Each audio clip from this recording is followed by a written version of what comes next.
Everyone, আমি সৌমিতা। তো আজকের আমরা যাচ্ছি দক্ষিণেশ্বরে। বিয়ের পর আমি আর প্রবীর এই প্রথম একসঙ্গে দক্ষিণেশ্বরে যাব আজকে। তবে হ্যাঁ, আমরা কিন্তু একা যাচ্ছি না, আমাদের সাথে আমাদের এক দাদা যাচ্ছে। বিয়ের আগে তো আমরা একসাথে অনেকবার দক্ষিণেশ্বরে গিয়েছিলাম।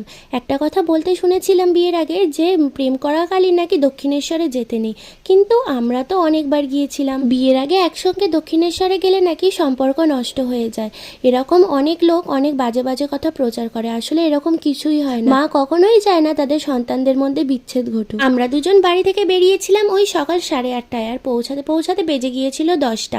আসলে মেট্রোটা আমাদের তো নিউ গড়িয়া থেকে বন্ধ, না হলে আরো তাড়াতাড়ি পৌঁছাতে পারতাম। সত্যি কথা বলতে দক্ষিণেশ্বরের স্টেশনে আসলেই যেন মনটা কেমন একটা ভালো হয়ে যায়। আরো যখন মন্দিরের ভেতরে প্রবেশ করি, চোখের সামনে এত সুন্দর গঙ্গাকে দেখতে পাই, তখন না মনের মধ্যে রাগ দুঃখ কষ্ট কিছুই যেন থাকে না।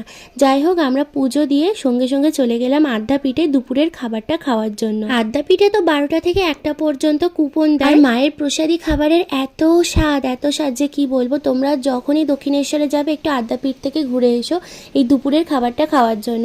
কি কি খাওয়া হয়েছে পরের একটা ভিডিওতে আমি তোমাদের বলে দেবো। আর তারপরে আমরা গিয়েছিলাম কিন্তু বেলুড়ে, দু চোখ ভরে মা গঙ্গাকে দেখছিলাম, সেটা ছিল একটা আলাদাই অনুভূতি। যাই হোক, আজকের ভিডিওটা এই পর্যন্ত, দেখাবে পরের ভিডিওতে। টাটা।